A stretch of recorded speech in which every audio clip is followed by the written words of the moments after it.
அஸ்ஸலாமு அலைக்கும். Hi friends, எல்லாரும் எப்படி இருக்கீங்க? இன்றைக்கி நம்ம சேனலில் ரொம்ப ஹெல்த்தியான ஒரு ரெசிபி தாங்க செய்ய போகிறோம். ரொம்ப ஈஸி. பட் இது வந்து கிடைக்கிறது ரொம்பவே கஷ்டம். அதாவது நான் வந்து இன்றைக்கி முருங்கைப்பூவில் தாங்க வந்து ரெசிபி செய்ய போகிறேன். சாதாரணமாக வந்து முருங்கைப்பூ வந்து கிடைக்காது. எல்லா பக்கமே வந்து காய் வரட்டும் அப்படின்னு சொல்லி தான் விட்டுருவாங்க. பட் இது வந்து கரண்ட்டோட லைனில் அந்த கம்பியில் படுறதுனால தான் வந்து இன்றைக்குமே வந்து கொம்பை வெட்டி இந்தளவுக்கு வந்து பூ எங்களுக்கு கிடச்சிருக்கு. ஸோ சப்போஸ் யாருக்காவது பூ கிடச்சிதுன்னா கண்டிப்பாக இந்த ரெசிபியை ட்ரை பண்ணுங்கள். முக்கியமாக பெண் குழந்தைங்களுக்கு கொடுங்க. இது ரொம்பவே உடம்புக்கு நல்லது. இது செய்கிறதுக்கு ஒரு பேன் வச்சு ஹீட் பண்ணிக்கோங்க. ஒரு 3 டேபிள் ஸ்பூன் போல் ஆயில் சேர்த்துக்கோங்க. ஆயில் ஹீட் ஆன உடனே பொடியாக கட் பண்ணி வச்சுருக்கிற ஒரு பெரிய வெங்காயத்தை உள்ளே சேர்த்துக்கிறேன். இது கூட காரத்துக்கு தகுந்த மாதிரி காஞ்ச மிளகாயோ இல்லை பச்சை மிளகாயோ உங்கள் டேஸ்ட்டுக்கு தகுந்த மாதிரி ஒரு 2 போல் சேர்த்துக்கோங்க. சேர்த்துட்டு அதையுமே வந்து வதக்கி விடுங்க. வெங்காயம் வந்து ஓரளவுக்கு வதங்கி வந்துட்டாலே போதும்.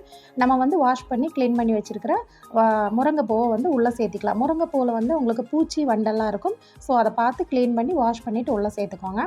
இது கூடவே வந்துட்டு ஒரு 1/4 டீஸ்பூன் போல் மஞ்சத்தூளை சேர்த்துட்டு நல்லாவே வந்து மிக்ஸ் பண்ணி விட்டுருங்க. இந்த முருங்கைப்பூ வந்து உங்களுக்கு சீக்கிரமாகவே வதங்கிடும். இருந்தாலும் ஒரு 1/4 டம்ளர் தண்ணி போல் சேர்த்துட்டு ஒரு மூடி போட்டு க்ளோஸ் பண்ணி விட்டுருங்க. ஒரு 2-3 தடவை ஓப்பன் பண்ணி அப்பப்போ மிக்ஸ் பண்ணி விட்டிங்கன்னா உங்களுக்கு வந்து ஒரு 3-4 நிமிஷத்துலேயே வந்து முருங்கைப்பூ சூப்பராக வந்து வெந்து வந்துடுங்க. பாருங்கள், இப்போ தண்ணி வந்து ஓரளவுக்கு வற்றி வந்துருச்சு. நான் திரும்பவும் இன்னொரு தடவை க்ளோஸ் பண்ணி ஓப்பன் பண்ணி எடுத்துக்கிறேன். இப்போ தண்ணி நல்லா சுத்தமாகவே வந்து நல்லாவே வந்து உறிஞ்சிருச்சுங்க. வந்து உங்களுக்கு பூவுமே வந்து வெந்து வந்துருச்சு. இந்த ஸ்டேஜில் இந்த ரெசிபிக்கு தேவையான உப்பு சேர்த்திக்கலாம். கூடவே ஒரு 1/4 டீஸ்பூன் போல் ஜீரக பவுடர் சேர்த்துக்கிறேன். ஒரு 1/2 டீஸ்பூன் போல் பெப்பர் பவுடர் சேர்த்துக்கிறேன். சேர்த்துட்டு நல்லாவே வந்து மிக்ஸ் பண்ணி விட்டுறலாங்க. இது ஸ்டவ் ஆஃப் பண்ணி இப்படியே கூட சாப்பிட்டுக்கலாம். இல்லைன்னா நம்ம டேஸ்ட்டுக்கு தகுந்த மாதிரி தேங்காய் துருவல் இல்லை முட்டை ஆட் பண்ணி கூட செய்யலாம். உங்ககிட்ட வந்து பூ ரொம்ப கம்மியாக தான் கிடச்சிது அப்படின்னா 2-3 முட்டை சேர்த்து எல்லாருக்கும் வர்ற மாதிரி பண்ணிக்கோங்க. இன்றைக்கி எங்கள் வீட்டில் பூ இந்தளவுக்கு கிடச்சிருக்கிறனால ஒரே ஒரு முட்டை மட்டும் சேர்த்துக்கிறேன்.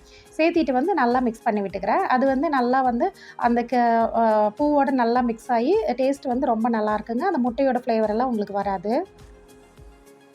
இந்த முருங்கைப்பூவில் 1-2 சத்து இல்லைங்க, எல்லா விதமான சத்துக்களுமே இருக்குது. ஸோ கண்டிப்பாக கிடச்சிதுன்னா இதை வந்து செஞ்சு சாப்பிடுங்க. அவ்வளவுதாங்க. இப்போ நமக்கு ஒரு 5 நிமிஷத்துலேயே பார்த்தீங்கன்னா சூப்பரான ஒரு சைட் டிஷ் ரெசிபி ரெடி ஆகிடுச்சு. ரொம்ப டேஸ்ட்டாக இருங்க. ரொம்ப ஈஸியாகவுமே இதை செஞ்சிடலாம்.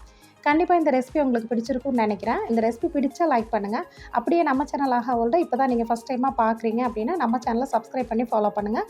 இந்த மாதிரி ஈஸியான டேஸ்டியான ரெசிபிஸ் நிறையவே இருக்குது. ஓகே ஃப்ரெண்ட்ஸ், நெக்ஸ்ட் வீடியோவில் பார்க்கலாம். தேங்க்ஸ் ஃபார் வாட்சிங். பாய்.